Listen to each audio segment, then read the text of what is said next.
And hi, everybody, and welcome to the 25th episode of One Take because life has no rehearsal. Today, I am absolutely happy to bring John Duffin. John, I've known John forever, many years, Hmm. many years. When John was at Univision and the star salesperson in Philly, he would come over, he would grace us with his presence in New York. Uh-huh. And it was always a thrill because it was always a fantastic opportunity to learn what was going on with Univision and the programming. Hmm. And it was just, like nice meetings all Oh, over the place. So, John, a heartfelt welcome to you. Thank you very much for agreeing. And we've talked about it briefly, hmm. what I feel about decisive moments. Typically, Right. a decisive moment is not something that it's happening to you and you're saying Hmm. it's a decisive moment. Typically, it's like, oh my God, what just happened? So tell us yours. Let me give you an example, right? First off, Marcelo, it's an absolute thrill. I remember the first time we met, and I'm going to use that as my decisive moment. And I don't mean that to sound like a suck up, but what I mean is this, which is first and foremost, I can remember. So I had just come across to Univision. You were one of the early people that I met in New York. And I can very clearly remember, and two things about this decisive moment part. I remember not long before that I had originally turned the job down and was offered the job and turned it down. And I remember, and I don't mean in my head, I mean I gracefully declined. And maybe a week or two after I gracefully declined, it probably wasn't even 2 weeks, the original boss at the time calls me back and it's like, well, if you think I'm going to take that for an answer and blah, blah, blah. I had been working with what was formerly the Tribune station at the time, Oh, okay. and I accepted the position. So one of the early rounds, maybe not the first, but one of the early New York rounds for me, and I can just remember we're meeting with you, and it's some massive, big round table. And Yes, there's sir. a truckload of people that are at this table. Like some of these early meetings, and this is what's funny to me because there are fewer and fewer of these mambo boardroom meetings in this day and age. But I can remember that, and you came in, and I'm with a bunch of New York Univision people. Here's what I remember in regards to those decisive moments for myself, which is, and you were fun and it was great and you made me comfortable. And that all mattered because typically that I presented to a ton of people when I worked with Tribune and independent stations. But what was different was that I had to find like my fit in a bunch of people with Univision because we typically came in large groups. Why Yeah. bring one person when you can bring 37? And so we did. And why I bring that up is so that I what can happen is because everyone feels like they need to make their point is that it becomes competitive, and when you're new it's easy to drop back, you Yes. know. But because I was new, I felt like I didn't need to take over. I just needed to find a space.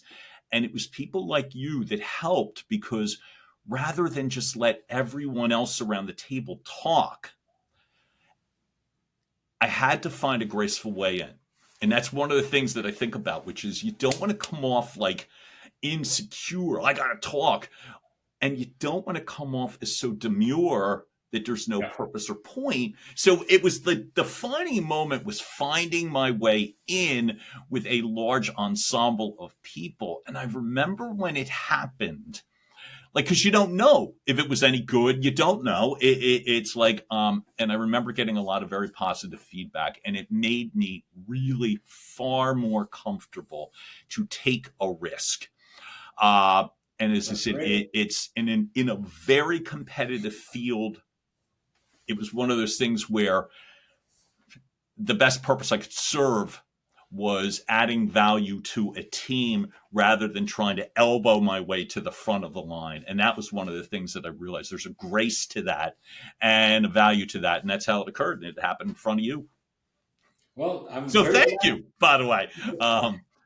Was that also the same meeting that it was raining like crazy when we met? Yes, yes, yes. I So you have a remember that meeting. great memory. It was stupid raining hard.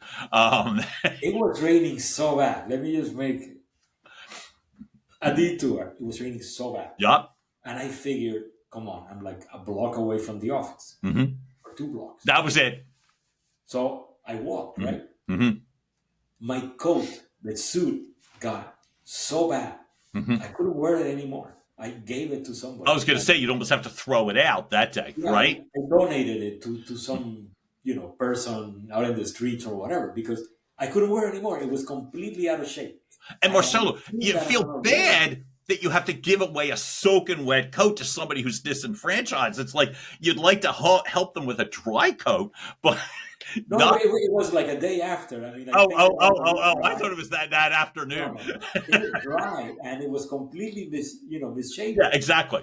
And I remember talking to I can't remember like the guy who was one of our buyers who was from Mm-hmm. Tufts University, and I remember Right. like this is horrible. I will never Mm-hmm. be able to wear this again. So we saw some poor guy out there and we said, "Here, you want a coat?" So like here, So I'll add you one wear more that. point to the rainy day story. We had a series of afternoon appointments, that large group of us, right? You were, in essence, I guess, either the lunch meeting or a pivotal point, right? But it wasn't the one and only appointment of the day. And so we had to go out into that. And I remember, man, and it was like you didn't want to come off like Willie Loman, but I literally was pouring one of my shoes out in the hallway of the reception area. I literally emptied my shoe Yeah, it took me by in a bucket of surprise. I water. had never So seen anything like that. the life of the traveling salesperson. But again, for me, for anybody, it's how do you find your way without fighting your way through? Because sometimes it's not just a fight. You know what I mean? Yeah. Like competitive is one thing, but doing it in a way that you're galvanizing people rather than alienating them. And that's one of the things that I learned.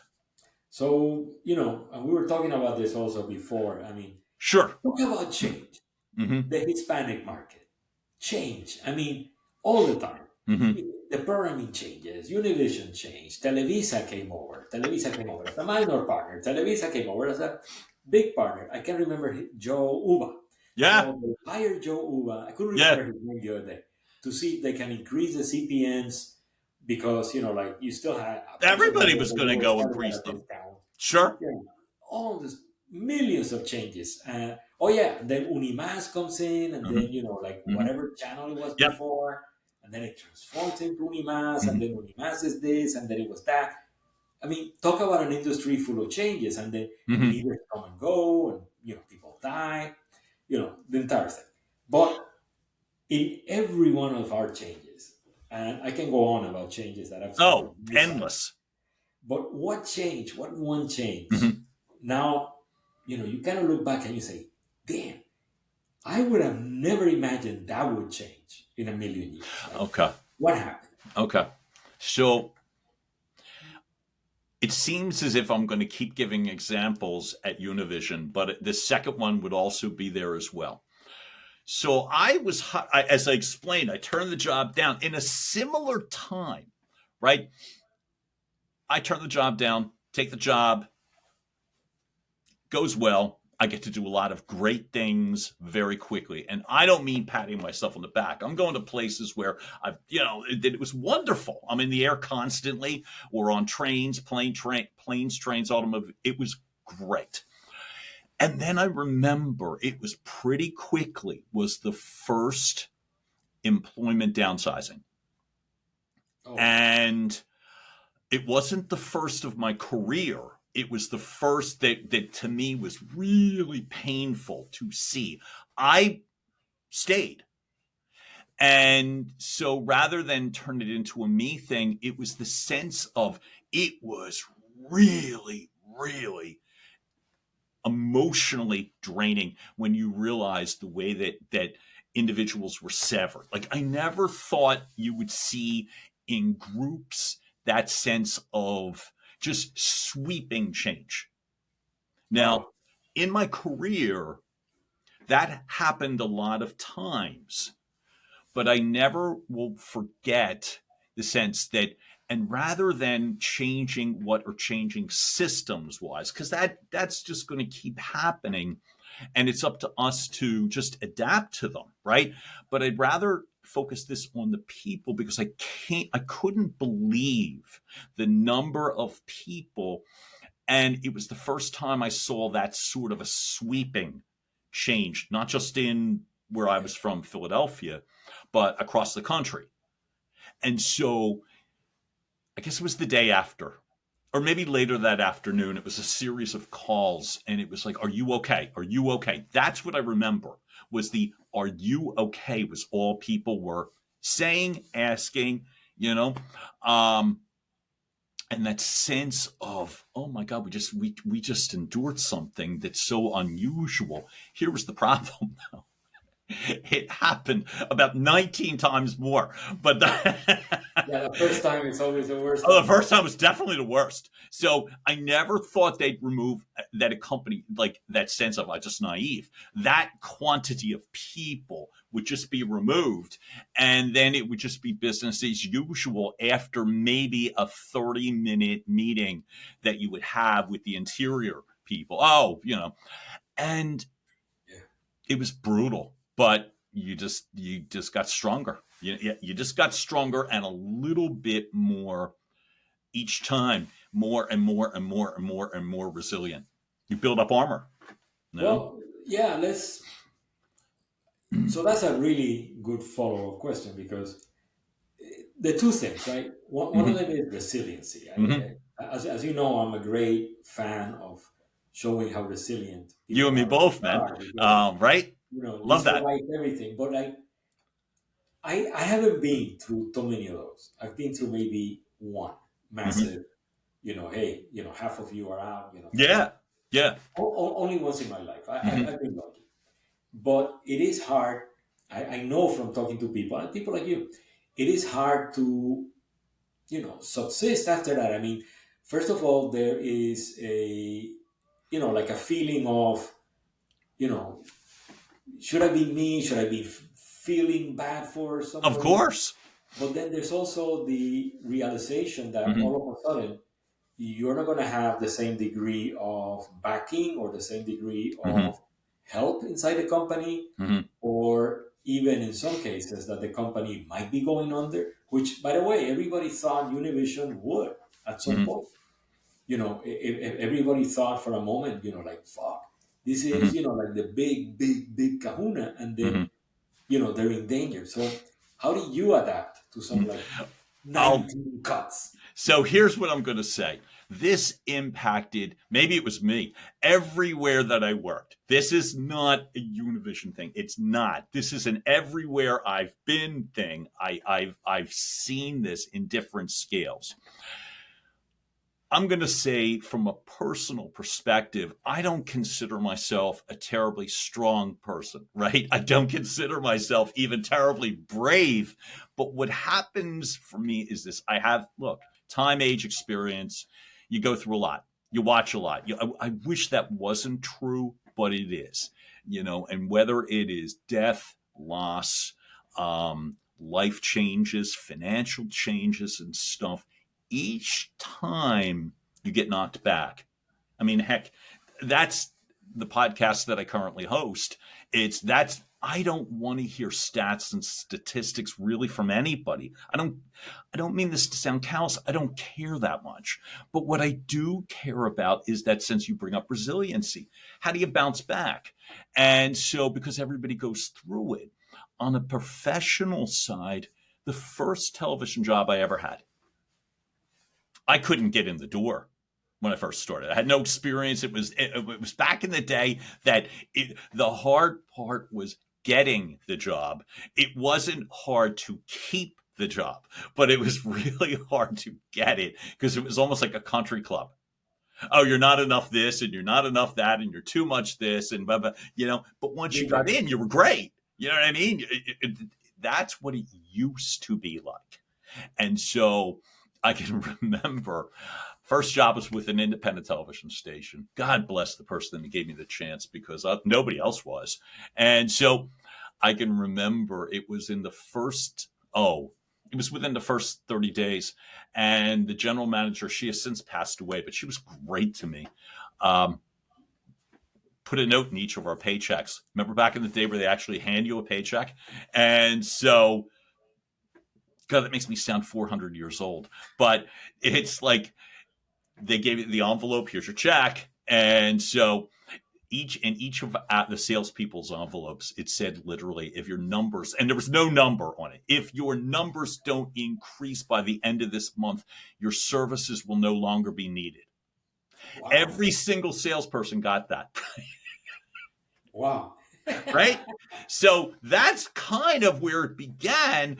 And it's funny because the only reason I believe, because of the 9 original salespeople at that station, not all at the same time, but 8 of the 9 salespeople were let go. I was the only one that remained, and here's why I believe. Follow the clues, number 1. Couldn't be more a direct of a clue than that. Number 2, don't ignore the clues. And number 3, come with a plan. And so in this day and age of everything CRM based and stuff, opportunities based, which is great, I walked into that boss with a plan. And I was the only one that remained as a result of that. So I learned But that's always, always have a legit plan, I, you I, know? I I like, however, the three things. Do not ignore Yeah. the clues. Don't Follow the ignore the clue. clues. Have a Get a plan. plan. Have a plan because That people will, is golden. well, people will help if they think you're helping them. And that's what back then, now that you've got to take on some responsibility, and you take on the responsibility, and then people will be like, okay, I'll help you. But if you come in either desperate or entitled, or that sense of, well, listen, nobody's helping me. Well, nobody's going to. And that works whether it was in corporate, whether it was WGTW TV 48 was the independent station in Philadelphia that gave me my first shot. And I almost get sentimental with that because it was really a big deal. And I lasted there for years and did things that I had no right or reason. I was, in essence, pretty much elevated to the next in line to the general manager, and I'm doing things that I had no qualifications to do, but did them, you know? So, fast Hmm. forward many years. Yes. Yep. You were given a chance. Yep. Let's say you're standing now with a CEO, Mm-hmm. CMO, Mm-hmm. and there's many candidates, and Mm-hmm. the CMO, the CEO is going to Right. make one choice. Mm-hmm. What do you tell that CEO or CMO about the older candidate in the room? Oh, so here's what I would my suggestion, if nothing more, which is this: that have had between 25 and 30 years of successful experience. I have been trained and coached. This is just me personally by some of the best in the world. One of the things that I've come to realize in corporations is this: that the CEO, CMO, right, can't be everywhere all the time. Yeah. And so rather than turn it into a competitive thing where it's only I need the 30-year-old, uh, there's a knowledge, there's experience, there is the sense of being able to let go a little bit. It's not a question of being threatened. It's not a question of the sense that I want, and I'll speak for me personally, taking over companies. But there's a real value that people can add when they're older, provided, and here's what I would say, provided that person remains teachable, right? Yes. Good Critical, point. critical. Secondly, that they remain current. So one of the things that I've done in my coaching practice with the podcast, the people that I coach in 2024 going to 2025, is nobody wants to hear old war stories unless it ties into something either technical or in terms of relevant to the current time. But what I used to do, it's nobody cares. What becomes important is how is it transferred to present tense? And one of the things that I find that look, I'll be leading a live coaching session as soon as I hang up here. And how old does that make me sound when I say hang up? God, sorry. But what I would say is that it's the ability to bring your experience to present day, that you also remain teachable. And thirdly, with that, which is that you appreciate younger talent because they have value too. I mean, the candidate, right? They appreciate the fact they've got something to bring. And then my sense is you're building a legit team. And that's, to me, why an older candidate not only needs to be considered, but in many cases needs to be hired, because they add to a team. That experience that people don't see yet, the things that people haven't gone through yet, the big round table meetings that I talked about, right? I mean, as I said, if everyone currently is playing around with Slack and Teams and typing, you want people that have actually had conversations, and you've actually want people that have faced pressure and have faced, downfalls, Yes. and you need them. You need them, right? And that, to me, that's a long answer, but to me, that's why you want someone who's been through the battle way more than once, but is not literally talking in past tense. No, that's great. And I love the teachable part because Good, I man. insist, Right? age discrimination works both ways. You gotta be also teachable. You cannot be Entitled. I'm or old. I'm old cool. I'll just because sit you here and do want. whatever I want. I absolutely agree. So, Mhm. John, it's been a real pleasure. Oh my God, Marcel, We, you we just will you remain made in my touch. day. I'm very grateful. No, I'm the one who's grateful that you took some time off and then joined us. So, thank you again. Big hug. Oh my God, When you're in Miami, do un give me a abrazo. call. Oh, You know where to get 100%. me. Yeah, please. Yeah, please. I remember our time at Shake Shack on Lincoln Road a Yes. long time ago. We're Oh, way years ago. overdue. Yeah. Way We'll, overdue. So thank you from the we'll bottom of do my it heart. again. Take care, Absolutely. man. Thank you, Bye sir. bye. Bye bye.